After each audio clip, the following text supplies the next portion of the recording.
Anamarika ity taona vaovao ity taona 2022 ny fiarenandoha Toe-Karaina raha ny vinavina tao anatin'ny lalàna mifeny tetim-polam-panjakana amin'ity taona ity voarakitra ao anatin'io lalàna io tokoa mantsy ny tanjona mahakasika indrindra ny fitombon'ny Arikaraina faobe sy ny vidim-piainana amin'ny ankapobeny. Toy izao ny fanadihadiana nomanina mahakasika izay. Ho an'ny taona 2022 dia tahatombo 500 no antenaina. Izany toe-javatra izany dia vokatry ny fahavitriana indray eo amin'ny seha-pamokarana rehetra.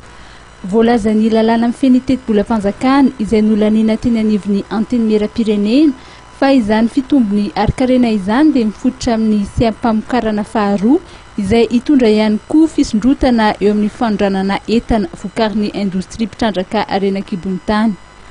Ankoatra izay, ny fiakaran'ny fampiasam-bola dia hanampy ihany koa ny firoboroboana ara-toe-karena. Ny famatsiam-bola mifanaraka amin'izany dia hoentin'ny fiverenan'ny fiaraha-miombonantoka ara-bola sy ara-toe-karena miaraka amin'ny sampan-draharaha iraisam-pirenena.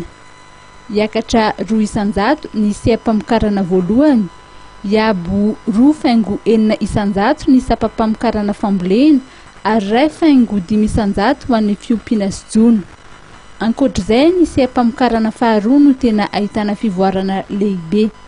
Vinavinaina ho 2,400 sy farany. Vinavinaina iombo 4,700 ny seha-pamokarana fahatelo izay ateraky ny fandrosoana goavana eo amin'ny sehatry ny tao-trano sy ny asa vaventy ary koa ny sampa-pamokarana mifandraika mivantana amin'ny sehatry ny fizahan-tany.